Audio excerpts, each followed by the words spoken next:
Hello, welcome to a squirrel shoot with a bit of a difference. First, I'm completely geared up. I've got everything from gloves to balaclava things to tasteful underwear solutions, thermal boots, hide poles, all from Jack Pyke, all absolutely brilliant, basically to build a hide within shooting range of a squirrel feeder. This one's a bit different. What we've got here is a restricted sort of tactic situation. The lady who owns the house we're in, she's got squirrels in her loft. There's a ton of food around here for squirrels. There's nuts, there's fruits, there's all sorts around here, but they want electrical flex for some reason or other. They want to strip the wires in her loft. She's had this problem before, nearly burnt the place down, but there's always a but. The loft may also house hazel dormice. Now, I've consulted my professional pest control people, and you can't do anything at all to hazel dormice. You can't even look at them a bit iffy and say, ahem, would you go and live somewhere else? You can't offend them. So what we've got to do is target the squirrels. And the way we're going to do that is to bait them a safe distance from the house. We've got to build a hide within 25, 30 yards of the feeder. The basis of all hide building, even if it's a quick one like this or one of the permanent hides, is you build it around your shooting position. That's why I've put the chair there, the tripod's there.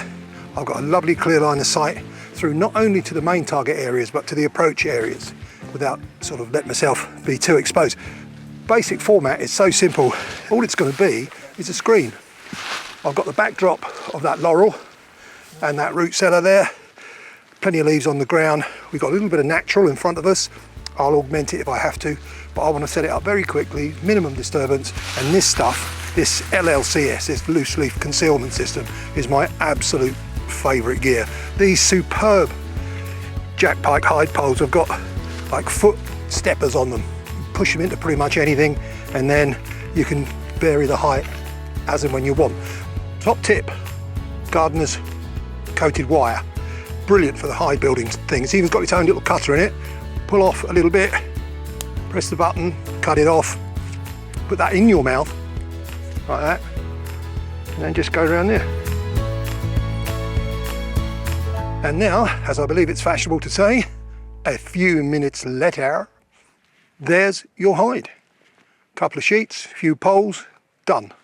Right, I'm installed in the hide, and according to the local wildlife of pheasant and jays and a couple of songbirds, we're accepted, we're in. I've taken you through the software, the hide materials and my clothing and stuff. This is the hardware. First of all, the RTI P3 Compact. This is the carbine version of the P3. It's been my sort of go-to rifle for quite a while now. And it's just absolutely laser accurate. The thing shoots like a match gun. It's totally solid, nothing to go wrong on it. Loads and loads of shots, wonderfully consistent, rugged as you like. I've used it on rats, I've used it on rabbits, I've used it on close range, full range. Brilliant piece of kit. Next thing, Pulsar Talion XQ35 Pro thermal scope. Dead simple to use, dead easy to set up. Huge battery goes in there, click that down, it's got an off-site charging unit. Get two batteries with it. The magnification range runs from, I think it's 1.5 to 10, something like that. You've got a focusing front lens, which is brilliant. This here is absolutely just like an ordinary scope. That's brilliant. And lastly, something I never ever go out from home without, and that's this. This is a thermal spotter. This one is the Pixfra Mile 2. It's absolutely essential now when I'm scoping out the land, when I'm actually hunting, even if I'm just out for a mooch, I take it just to keep an eye on stuff.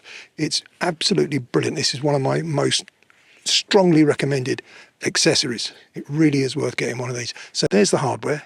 With a bit of luck, the way it's been accepted, we should be on for a couple. Right, here we are, it's the real deal.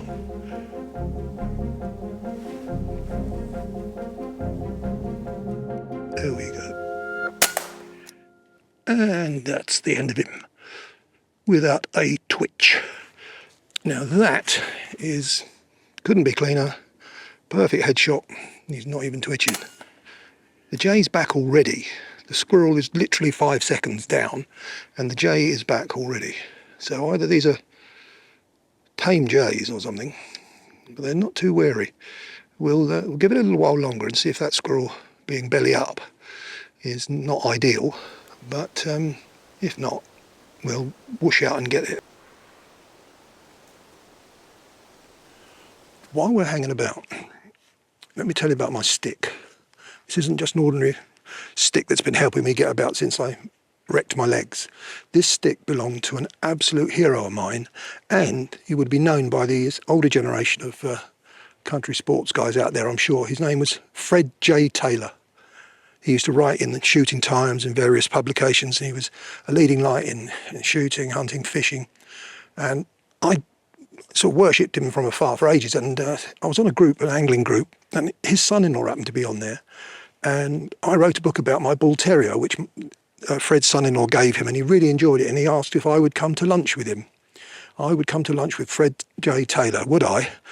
He lived quite a way away in Tring in Hertfordshire, and I rocked up there, and we had an amazing afternoon.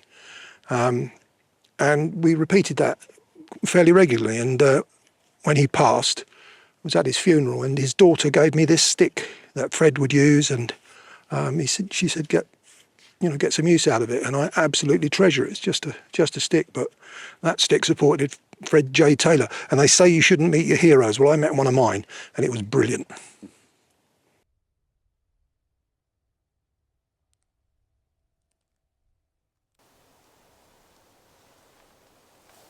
There he is. He's ready for us. Come on, son. There we go. That makes us 2 for 2. It's not a bad morning's work. We've been in this hide for less than an hour, within about, 20 minutes of building it, I guess. And we've been accepted by everything. I tell you, this, you've got to say, this hide gear, that leaf system at the front and the pigeon netting, it's worked a treat. Absolutely worked a treat. He's back. And he's on the tree, sniffing his pal. On the ground, going over to his other one. Now he's thought, yeah, all right, they're dead, but I'm going to have something to eat. He's going up inside there. Still track him. He's gone inside the trees, up the top, above the feeder. Come on then. Here we go, we're on the feeder now, that's where we want him.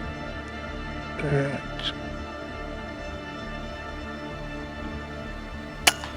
Bash. That's the end of him. He had sniff at his 2 fallen mates, decided they weren't very interested, and then he went up and had himself some scoff. But he scoffed his last, so that's not bad, is it? That's 3.